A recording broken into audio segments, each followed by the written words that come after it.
지금 우리가 사도 바울의 제1차 선교 여행을 경로를 따라서 살펴보고 있습니다. 오늘 세 번째 시간인데요. 먼저 지도를 보면서 개략적으로 다시 한번 말씀을 드리겠습니다. 맨 오른쪽에 안디옥, 거기가 수리아 안디옥입니다. 여기에서 바나바와 바울이 파송을 받습니다. 실루기아로 내려가서 배를 타고 구브로 섬으로 갑니다. 구브로 섬의 바보라고 하는 곳에 로마 총독 관저가 있는데 서기오 바울, 총독 서기오 바울에게 전도를 하죠. 개인 전도가 이제 시작이 된 겁니다. 위로 올라가서 버가라고 하는 곳에서 함께 동행했던 마가 요한이 어떠한 이유로 인해서 예루살렘으로 귀환을 하게 되고요. 바나바와 바울은 계속 북쪽으로 올라가서 안디옥, 거기는 비시디아 안디옥입니다. 여기에서 복음을 전합니다. 회당이 있어서 회당에 먼저 들어가서 말씀을 전할 때 많은 사람들이 감동을 받습니다. 그러나 한편으로는 시기하는 사람들이 있어서 바울과 바나바를 쫓아냅니다. 그래서 그 비시디아 안디옥에서 동쪽으로 약 80km 정도 가면 이고니온이라고 하는 곳이 나오는데요. 그 이고니온에 가서 복음을 전합니다. 안디옥에서 쫓겨날 때에 그들이 발에 먼지를 털어버리는 행위를 합니다. 그 행위는 더 이상 너희들에게 마음에 빚이 없다, 이런 뜻이에요. 복음을 유대인들에게 전하는데 받아들이지 않는 거예요. 거절하는 거예요. 그러니 이제 나는 더 이상 너희들에게 마음에 빚이 없다 하고 쫓겨나왔는데 이고니온에서 그들은 또다시 회당을 찾습니다. 고국에 대한, 자기 민족에 대한 구원에 대한 열정이 그들에게 있기 때문에 가능한 일이었던 것 같습니다. 그래서 회당에 들어갔는데 또 큰 부흥을 경험합니다. 많은 사람들이 회심하고 따릅니다. 그렇지만 호불호가 분명해서 그들을 좋아하지 않는 무리들이 있습니다. 그래서 그들이 다시 바나바와 바울을 쫓아냅니다. 그래서 도망을 간 곳이 남쪽으로 약 40km 떨어진 루스드라, 그리고 옆에 보면 더베가 있죠. 그 근방으로 가서 복음을 전하는 것입니다. 지난주에 우리가 본 것이 비시디아 안디옥에서 복음을 전한 대중전도를 본 것이고요. 이제 오늘은 루스드라에서 일어난 사건을 중심으로 해서 세 번째 시간을 갖도록 하겠습니다. 이 루스드라에서는요, 가자마자 안전뱅이를 만나게 됩니다. 바울이 고쳐줍니다. 놀라운 일이 벌어지니까 루스드라에 살고 있는 사람들이 바울과 바나바를 신이라 여깁니다. 그래서 바나바를 제우스라, 바울을 헤르메스라. 제우스는 그리스 신화에 나오는 모든 신들의 왕이죠. 그리고 헤르메스는 그 제우스의 막내 아들입니다. 제우스의 전령이에요. 오늘날로 하면 대변인과 같은 역할을 하는 사람입니다. 아마 바울이 말을 하니까 바울이 헤르메스로 여겨졌던 것 같고, 바나바가 좀 더 나이가 많고 점잖게 있으니까 제우스라 생각을 했던 모양입니다. 그래서 제사를 드리려고 하니까 바울과 바나바가 만류를 합니다. 그리고 그 만류가 끝나자마자 비시디아 안디옥과 이고니온에서 온 유대인들이 계속해서 사람들을 선동하여서 충동질을 하여서 바울과 바나바에게 돌을 던집니다. 그래서 바울이 돌에 맞아 거의 죽습니다. 사람들은 죽은 줄 알고 성 밖으로 끌어내칩니다. 그런데 제자들이 모여 있을 때에 바울이 다시 일어나서 성 안으로 들어갔다가 그 옆에 있는 더베로 간다 하는 것이 오늘 본문의 전체적인 내용입니다. 이 말씀을 가지고 같이 한번 생각을 해보려고 하는데, 하나님의 말씀은 한 절 한 단어에서도 우리에게 던지는 메시지가 있을 수가 있고 우리가 찾을 수가 있습니다만, 또 때로는 문장 전체를 통하여 그 구조를 통해서 의미를 전달하기도 합니다. 오늘은 제가 8절에서부터 20절까지 나오는 문장 전체를 하나의 구조로 보고 그 구조 속에서 발견되어지는 의미를 여러분들과 함께 나누어 보는 시간을 갖도록 하겠습니다. 구조에는 여러 가지 방법들이 있는데 그 가운데 오늘의 본문은 대차 그 그 교차 대꾸법이라고 하는 그러한 법으로, 그러한 구조로 이제 준비가 되어져 있습니다. 그래서 이것을 한번 우리가 교차 대꾸법이라는 게 무엇인지를 이 본문을 한번 요약해서 잠깐 제가 설명을 드리고 그 다음에 하나씩 구체적인 것들을 말씀을 드리도록 하겠습니다. 표를 한번 보시게 되면요, 교차 대꾸법이라고 하는 것이 어떤 역할을 하느냐면 내가 전달하고자 하는 핵심 내용이 있죠. 그것을 중심에 두는 겁니다. 그리고 마치 그것을 중심으로 해서 보자기를 한 겹, 두 겹, 세 겹, 네 겹 이렇게 쌓아가면서 교차적으로 대꾸를 통하여서 내가 말하고자 하는 그 중심을 효과적으로 전달하고자 하는 방법이 교차 대꾸법입니다. 그래서 오늘 본문에서는 그 중심이 되는 것이 거기를 보시면 가운데 빨간색으로 되어 있는 C 해서 14절에서 18절 사이에 나와 있는 복음, 이것이 핵심이에요. 이걸 바울이 전하고 싶은 거예요. 그런데 효과적으로 전하기 위하여서 교차 대꾸법을 쓰는데 그 빨간 거에 안쪽으로 녹색이죠. 녹색같이 연두색으로 이렇게 보시면은 B하고 B 다시가 있죠. 요게 1겹이라고 제가 표현을 했는데 1겹, 2겹, 3겹, 4겹 이렇게 쭉 나가지만 우리 본문은 지금 2겹밖에 없어요. 1겹과 2겹밖에 없으니까 안에 1겹을 4겹, 그리고 밖에 2겹을 외겹이라 이렇게 제가 표현을 하겠습니다. 4겹을 보시게 되면 앞쪽과 뒤쪽에서 이렇게 보자기 싸듯이 싸고 있는데 위에는 이 2개가 사탄의 공략이에요.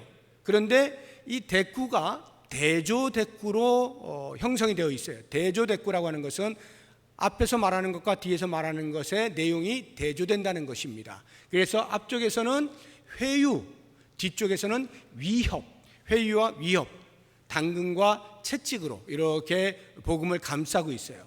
그리고 그보다 더 큰 바깥쪽 보자기를 보시게 되면 A와 A-라고 해서 이것은 유사 대꾸를 사용하고 있어요. 둘 다 같은 말을 쓰고 있다 이 말이에요. 그것은 생명과 관련되어진 것입니다. 복음의 성격을 설명하는 거예요. 그래서 위에는 안진뱅이를 고쳐주는 것으로, 제일 밑에 바깥쪽에 제일 마지막 20절에는 바울이 죽었다가 살아나는 것으로 생명에 대한 복음의 성격을 설명을 해주고 있어요. 그렇게 하면서 이 중심되어지는 이 복음, 이것을 효과적으로 전달하는 이러한 구조로 본문이 형성이 되어져 있다 하는 것을 말씀을 드리고, 이제 하나씩 제가 설명을 드릴 때 먼저 중심을 보시게 되면 바울이 그들에게 전달하고자 하는 것은 당연히 복음이겠죠. 그런데 복음하면 우리가 일반적으로 생각하는 것이 예수 그리스도의 십자가에서의 죽으심과 부활이잖아요. 그런데 본문을 보시게 되어지면 그 십자가와 부활의 이야기는 직접적으로 표현된 적이 없습니다. 한번 15절을 보십시오. 이르되 여러분이여 어찌하여 이러한 일을 하느냐? 우리도 여러분과 같은 성정을 가진 사람이라. 여러분에게 복음을 전하는 것은, 복음을 전한다 하는데 복음의 내용은 사실상 나와 있지 않습니다. 그 다음 이런 헛된 일을 버리고 천지와 바다와 그 가운데 만물을 지으시고 살아계신 하나님께로 돌아오게 함이라 해서 하나님을 소개하고 있습니다. 여기에 어떤 배려가 있는 것으로 보입니다.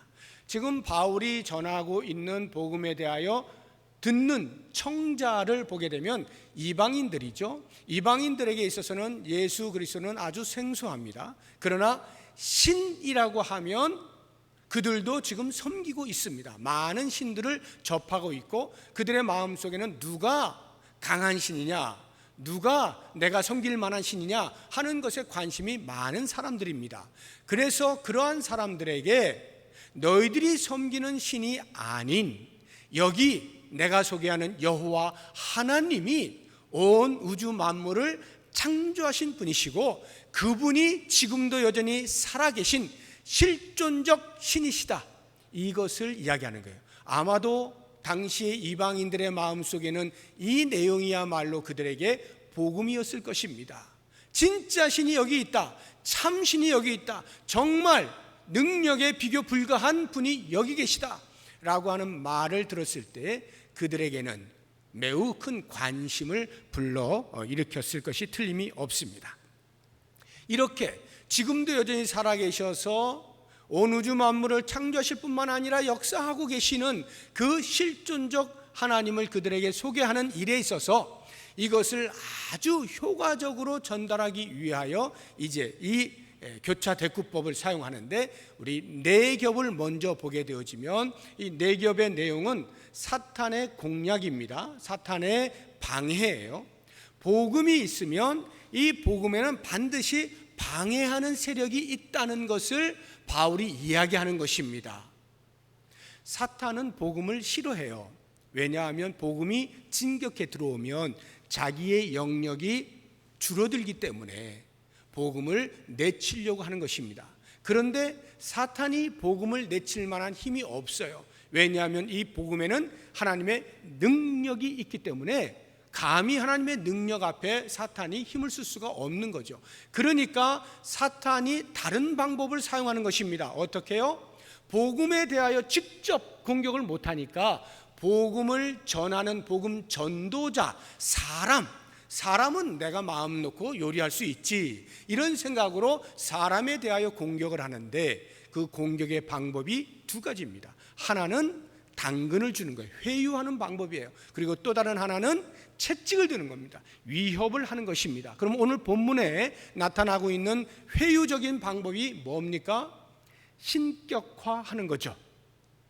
바나바를 제우스라, 바울을 헤르메스라, 이렇게 신으로 여겨주는 거예요. 무슨 말이에요? 야, 내가 너희들 신의 자리에 앉게 해줄게. 사람들로 하여금 너희들을 신이라고 불러주게 할게. 그러니까 너희들 더 이상 복음 전할 생각하지 말고 그 자리에서 편하게 얻어먹고 살아. 이 이야기를 하는 거예요. 굉장히 솔깃하지 않습니까? 신의 자리에 있게 해주겠다는 거예요. 그런데 사탄의 공격이긴 합니다만 좀 파격적이죠. 안진뱅이를 고쳐준 사건 하나 때문에 사람들이 전부 들고 일어나서 신으로 모신다는 것이 조금은 오버하는 그러한 모습을 볼 수가 있어요. 그런데 이 루스드라에 내려오는 전설을 알게 되어지면 오버하는 게 아니라는 것을 금방 알 수가 있어요. 이 루스드라에는 하나의 전설이 있어요. 홍수설화라고 하는 것인데요, 옛날에 제우스와 헤르메스가 사람의 몸을 입고 루스드라 성을 방문을 했다는 거죠. 그런데 사람들이 알아보지를 못해요. 그러니까 당연히 그에 걸맞은 대접을 하지를 못했겠죠. 그러니까 제우스와 헤르메스가 화가 난 거예요. 아니, 감히 우리들에게 아무런 대접을 안 한단 말이야? 하고는 홍수를 내려서 루스드라 성을 쓸어버린 거예요. 사람들 다 죽여버린 거예요. 이게 그 루스드라에 내려오는 홍수설화입니다. 그러니까 루스드라에 살고 있는 사람들은 그것을 다 기억하고 있는데, 지금 바나바와 바울이 와서 안진뱅이를 고쳐주는 사건을 보면서, 야, 이거 보통 사람들이 아니다. 혹시 그 옛날에 우리가 실수했던 바로 그 제우스와 헤르메스가 내려와서 이 일을 하고 있는 것 아닐까 생각을 한 거예요. 그러니까 어떻게 당장에 소 잡고 꽃들로 장식을 해서 제우스의 신당에 사람들이, 제사장들이 와가지고 제사를 드릴 준비를 하고 있는 거예요. 신이여, 여기에 좌정하소서, 우리가 제사를 드리겠습니다. 이렇게 하고 있는 것이죠. 바나바와 바울이 어떻게 했을까요? 기겁을 하죠. 우리는 그렇게 대접받을 신이 아니다, 이렇게 이야기하지 않습니까? 그런데 보게 되어지면 이 바울과 바나바의 행동을 우리가 이렇게 보게 되면 이제 놀래가지고 뛰쳐나가서 막 소리 질러서 막 만류를 하는 거예요. 격한 만류를 하고 있어요. 그런 걸 볼 때 좀 겸손이 지나치다, 이런 생각이 들지 않습니까? 야, 이렇게까지 할 필요가 있을까? 그냥 아니에요, 우리는 아닙니다 하고 손사래 정도 치는, 이 정도만 해도 참 훌륭한 것으로 우리가 여겨줄 수가 있을 터인데, 난리난 것처럼 이렇게 만류를 하고 있는 이유가 뭘까 생각해 보면, 적어도 바울과 바나바에게 있어서의 이 사건, 자기들에게 제사를 드리려고 하는 이 사건은요, 겸손의 문제가 아니라 생사의 문제예요. 목숨이 걸린 문제예요. 무슨 말이냐? 자칫 그렇지, 우리가 안전병을 고쳐줬지, 그래 너희들이 우리를 신격화 한다고, 그래 알았어, 받아먹게 되면 미끼를 무는 거예요. 낚이는 거예요. 죽는 겁니다. 그러니까 이 사람들이 그렇게 만류를 하는 모습은 너희들 우리를 죽이려고 하느냐? 이런 심정으로 지금 말리고 있는 거거든요. 실제로 우리가 사도행전 12장에서 봤잖아요. 헤롯 아그리파 1세가 사람들을 모아놓고 연설을 하는데 사람들이 무슨 일인지 무슨 영문인지 모르지만 신의 소리를 하고 이렇게 막 부추기지 않습니까? 그러니까 이 헤롯 아그리파 왕이 좋아가지고 그렇지, 내가 신이지 하고는 성경의 기록에 보니까 하나님께 영광을 돌리지 아니함으로 벌레 충을 먹어 죽으니라 이렇게 돼 있잖아요. 하나님께 돌려야 할 영광을 자기가 취할 때 죽음이 기다리고 있는 거예요. 바울이 이걸 너무 잘 알죠. 복음을 알고 있는 사람은 너무 잘 아는 사실이에요. 그러니까 감히 내가 하나님께로 돌아갈 영광을 가로챌 엄두를 내지 못하는 거예요. 큰일 나는 거예요. 그렇게 했다면 바로 죽는 거예요. 그러니까 뛰쳐나가가지고 만류를 막 하는 거죠. 우리 좀 살려달라, 이런 심정을 가지고 말이죠. 예수님께서도 공생의 기간 동안에 이런 유혹을 받으신 적이 있어요. 물고기 2마리하고 보리떡 5개를 가지고 모여있는 5,000명 장정을 먹이고도 12광주를 남긴 사건이 있었잖아요.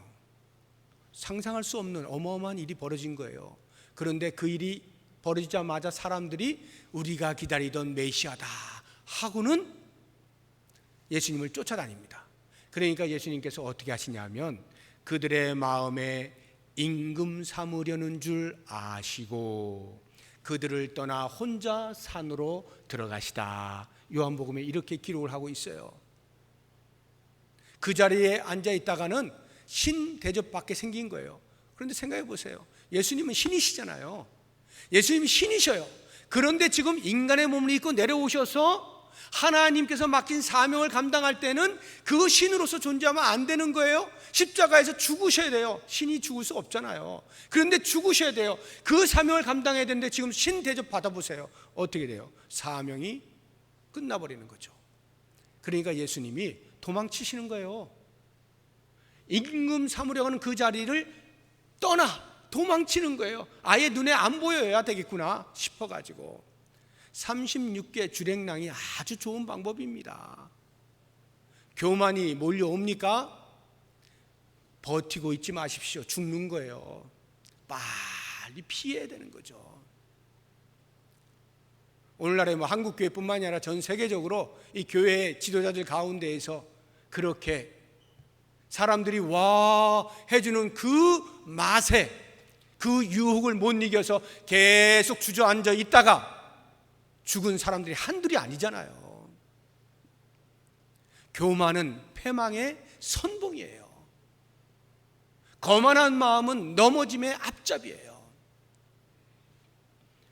하나님께서 받으셔야 할 영광을 가로채고자 하는 요만큼의 유혹에도 넘어지는 순간 큰일 나는 겁니다.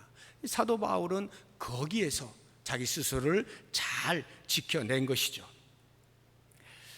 이렇게 바나바와 바울에게 사탄이 교묘하게 당근을 주고 회유를 하려고 하는데 넘어가지 않으니까 그 다음 공격 방법을 사용하죠.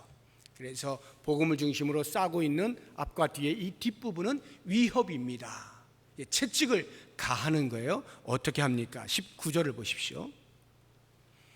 유대인들이 안디옥과 이고니온에서 와서 무리를 충동하니 그들이 돌로 바울을 칩니다. 비시디아 안디옥이나 이고니온에서는 돌로 치는 신용만 했지 진짜 던지지는 않았거든요. 그 전에 피했는데 여기서는 그냥 바로 쳐버려요. 바울과 바나바가 맞아버립니다. 그냥 돌에 맞아 죽습니다. 실제로 죽어요. 여기에서는 이제 다시 일어났기 때문에 거의 죽은 듯 이렇게 이제 보고는 있습니다만 죽었을 수도 있겠죠. 죽은 줄 알고 내쳤으니까요. 아, 이거 죽었구나 하고는 성 밖으로 내친 거거든요. 사탄이 앞서 말씀을 드린 것처럼 복음 자체에는 대항을 할 힘이 없어요. 복음의 위력이 있기 때문에. 그러니까 사람을 공격하는데 이렇게 하는 거죠. 복음 전도자 앞에 서서 큰 돌을 들고, 자, 내가 돌 들고 있다, 내가 복음보다 더 힘 있는 사람이야 하고 복음 전도자에게 위협을 가는 거예요. 너 내 말 안 들으면 이 돌 던진다, 너 죽는다 하고 위협을 가하고 있는 것입니다. 이럴 때 우리 복음 전도자들은, 또는 그 복음 전도자를 바라보는 우리 성도들의 마음속에는 이럴 때 하나님께서 조금만 신경 써서 그 문제를 해결해 주시면 좋겠다 하는 바람이 있어요. 그럴 때 하나님이 눈 감고 계시면 안 되지 않나, 그때 하나님께서 모른 척 하시면 안 되지 않나 하는 생각을 해보는 거예요. 왜? 적어도 하나님을 위하여, 하나님 나라의 백성들을 부르겠다라고, 하나님을 대변하여서 복음을 전하고 있는 사람들에게 하나님께서 보호해 주실 만큼의 그 정도는 해 주셔야 되지 않느냐 하는 생각이 있는 거예요. 그래서 돌을 던지려고 하는 그 손목이 갑자기 꺾여가지고 돌을 놓치게 된다든가, 아니면 돌을 던지긴 했는데 그 돌이 풍선이 돼가지고 시원하게 안마를 하게 된다든가, 뭐 이런 식으로 뭔가 일이 벌어져서 돌을 던지려고 했던 사람들이, 야, 저 사람들은 하나님이 보호하고 계시는구나, 우리가 건드릴 수 없구나, 이런 생각을 하게 해주면 참 좋겠다, 이런 마음이 든다 이 말이죠. 그런데 실제로는 이 바울이 돌에 맞아 죽지 않습니까? 그러니까 만약에 사탄이 우리를 향해서 돌을 던지면 우리는 어떻게 할 것이냐? 맞으라는 거예요. 성경이 하는 말이, 사탄이 너에게 돌 던지냐? 맞아라. 그래서 죽게 생겼냐? 죽어라. 이러는 거예요. 참 무서운 말이죠. 무서운 말이에요. 성경의 대표적인 인물들이 아벨이잖아요. 하나님께 제사 잘 드렸다가 맞아 죽잖아요, 형한테. 나봇이죠. 하나님의 말씀 지키려고 포도원 그 기업으로 받은 땅 지키겠다고 버티다가 죽잖아요. 돌에 맞아 죽잖아요. 거짓증언 세워가지고. 그냥 돌을 던지면 맞는 거고 죽게 되면 죽으라는 게 성경의 이야기인 것입니다. 그런데 성경은 거기에서 멈추질 않아요. 그 다음 이야기가 있어요. 그것이 뭐냐? 예수 그리스도의 십자가에서의 죽으심을 통하여 우리에게 그 소리를 들려주는 거예요. 예수님이 사탄이 사람들을 동원시켜 가지고 십자가에 못 박아라 해가지고 못 박히시잖아요. 그 죽으시잖아요. 내려오시지 않아요. 그냥 죽으시는 거예요. 그러니까 그 당시까지만 해도 사탄이 어떤 생각을 했을까요? 득의 양양했겠죠. 드디어 내 힘 앞에 굴복당하였다. 얼마나 기분이 좋았겠어요. 그런데 3일 만에 예수님께 다시 부활하시게 되어지면서 사탄이 이긴 것만 같았던 그 사건이 완전히 바뀌지 않습니까?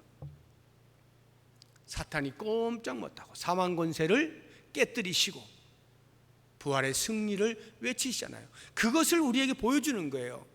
만약에 복음을 전하다가 순교를 당하였느냐, 죽었느냐, 그것이 끝이 아니다. 영광스러운 부활이 있다는 것을 우리로 보여주시는 거예요. 사도 바울이 이야기하잖아요. 우리가 그리스도와 함께한 상속자로서 그와 함께 영광을 받기 위하여 함께 고난도 받아야 할 것이다. 이 이야기를 하고 있죠. 어마어마한 영광을 기대하기 위하여 지금 내가 만약 고난을 당한다면 그 고난을 피하지 말라는 거예요. 왜? 그 영광을 바라보게 될 때 현재 우리에게 있는 고난은 장차 다가올 영광과 비교가 되지 않기 때문에 과연 무엇을 잡을 것이냐 이 말이에요.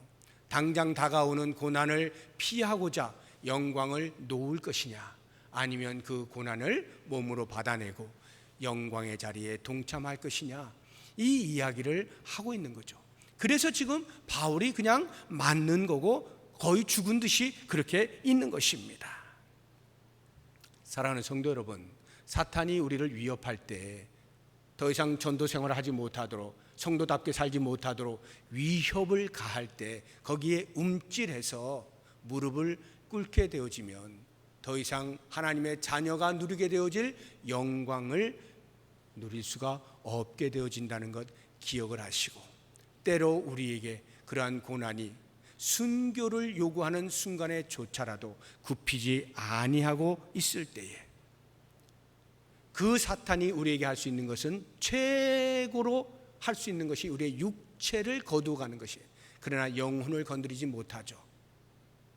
우리의 영혼은 주 안에서 영원토록 평화를 누릴 수가 있게 되어지는 것, 이것을 기억하시면서 사탄이 때로 우리에게 당근으로, 때로 우리에게 채찍으로 다가올 때 흔들리지 마시고 복음을 굳게 붙잡고 이 복음을 전하는 자의 삶을 잘 사시길 바라고, 이제 사도 바울이 이 복음이 얼마만큼 중요하냐라고 하는 것을, 비록 복음을 둘러싸고 있는 한 겹이 복음을 방해하는 사탄의 공략들이라 할지라도 그것보다 더 크게 감싸고 있는 그 바깥쪽 외겹을 보게 되어지면 복음의 성격이 잘 나타나게 되는데, 앞쪽에 안전뱅이를 고쳐준 것과 뒤쪽에 자기 자신이 회생하게 되어진 이 사건을 우리가 보게 되어지면 복음은 생명을 살리는 성격을 가지고 있다는 것을 알 수가 있어요.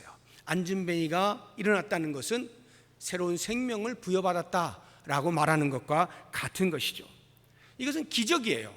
일상적으로 일어나는 일이 아닙니다. 아무나 할 수 있는 일이 아니에요. 그렇기 때문에 우리들이 어떤 기적을 보게 되어지면 그 기적을 베푸는 사람이 누구냐를 찾습니다. 누구야? 누가 했어? 그리고 그 기적의 내용, 어떤 일이었는데 여기에 초점을 맞추게 되어 있어요. 그런데 복음을 받아들이게 되면 더 이상 그런 나타난 기적이나 그 기적을 행한 사람에게 초점을 맞추는 것이 아니라 그러한 일을 행하시는 생명의 주인이신 여호와 하나님께 초점을 맞추도록 만들어줬습니다. 복음이 그런 능력이 있는 거예요. 우리의 생사 여탈권이 누구에게 있느냐, 생명의 주인이 누구시냐, 이 부분을 알게 하는 거예요. 그런데 사람들이 그런 놀라운 일을 보고도 생명을 받아들이지 않으면, 그 복음을 받아들이지 아니하면 생명은 놔두고 종교 의식으로 그것을 대체하려고 합니다. 여기 사람들이 그렇잖아요. 제물과 모든 제사 드릴 조건들을 잘 갖추어 놓고 제사를 드리려고 하잖아요. 그들이 늘 해왔던 익숙한 종교 의식을 행하려고 하잖아요.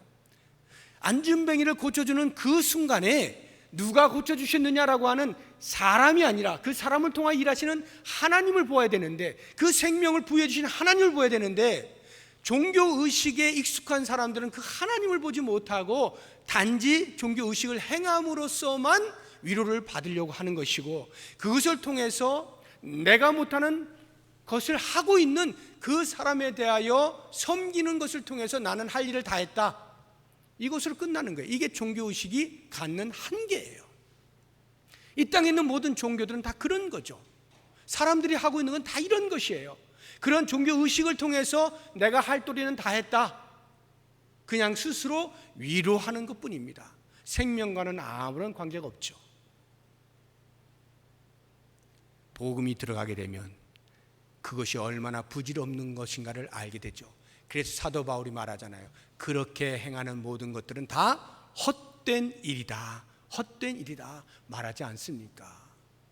헛된 일들을 버려야 됩니다.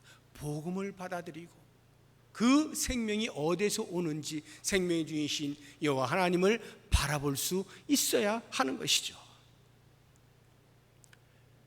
바울이 돌에 맞아 죽었어요. 그런데 하나님이 다시 살리셨잖아요. 얼마나 놀라운 일입니까? 그냥 거진 죽었다가 살아났다고 할지라도 죽은 줄 알고 내친 사람이 다시 살아날 정도면 기적 아닙니까? 이것도 기적이죠. 바울의 회생. 그런데 여기를 보시게 되면 우리가 나름 좀 통쾌한 면이 있어요. 그럼 그렇지, 우리 하나님께서 이렇게 바울같이 훌륭한 사람, 목숨을 걸고 복음을 전하는 사람 다시 살려주시지, 혹시 거기에 그나마 이렇게 야 하고 위로를 받지 않습니까? 위로받을 필요가 없어요. 왜냐? 성경은 그 얘기를 하고 있는 게 아니에요. 바울이 뭐 그래서 계속 삽니까? 얼마 지나지 않아 죽잖아요. 또 순교하잖아요. 그때 잠깐 살아난 것뿐이지 그래서 계속 사는 게 아니에요. 때가 되니까 죽는 거예요. 그러면 이 당시에 왜 하나님이 살려주셨을까? 돌에 맞아 죽으면 죽은 것으로 끝나면 될 텐데 왜 하나님이 다시 살려주셔서 우리로 하여금 혹시라도 하나님이 보호해 주시는구나 역시 하고 바울을 보게 만들 그런 위험을 성경이 만들어 놓았을까? 우리는 잘 봐야 됩니다. 그래서 다시 살아난 바울이 위대해서 하나님이 다시 살려주신 것이 아니라 하나님이 바울을 통하여 하셔야 할 일이 아직 남아있기 때문에 바울을 다시 살리시는 거예요. 이방 땅 곳곳에 가서 복음을 전해야 할 그가 짊어진 사명이 이제 막 시작을 했는데 지금 죽어서는 안 되는 거예요. 그러니까 하나님께서 그를 다시 살리셔서 그 일을 마저 하게 하시는 거예요. 그리고 마지막 순간에 바울의 달려갈 길을 다 마쳤을 때 하나님께서 순교를 통하여 거두어 가시잖아요. 우리는 이러한 것들을 보게 되면서 복음이 무엇이냐 하는 것을 볼 필요가 있습니다. 안진뱅이가 고침을 받거나 죽었던 자가 다시 살아날 만큼의 이러한 기적적인 일들조차도 그 기적이 중요한 것이 아니라 그 기적을 베푸시는, 기적을 통하여 생명이 무엇인지를 알게 하시는 복음의 핵심 예수 그리스도, 여기에 우리의 관심이 있어야 되고 우리의 눈이 떠져야 하고, 우리가 만약 복음 전도자라고 한다면 복음을 듣는 사람들이 바로 여기에 눈이 떠질 수 있도록 해야 하는 것, 우리의 모든 관심이 바로 거기에 있어야 하는 것, 내가 얼마나 많은 사람들을 전도했느냐라고 하는 것이 나의 자랑거리가 될 이유가 없는 거예요. 무엇을 하든지 한 영혼이 하나님께서 원하시는 생명을 얻게 되어지는 여기에 우리의 관심이 있어야 되고 우리의 감격이 있어야 되는 거죠. 이게 우리의 사명이에요. 그렇게 되어질 때에 비록 이 땅에서는 그것을 사람들이 알아주든 알아주지 아니하든 하나님 앞에서는 큰 영광의 상급이 예비가 되어 있다는 사실 꼭 기억하시면서, 요즘과 같이 코로나19로 인해서 밖에 나가서 우리가 행하였던 전도도 못하고 많은 제약을 받고 있지만 때를 얻든지 못 얻든지 우리의 환경과 관계없이 할 수 있는 것들을 기도하는 가운데 찾아내는 거죠. 지금 이런 환경 속에서 내가 할 수 있는 게 뭘까?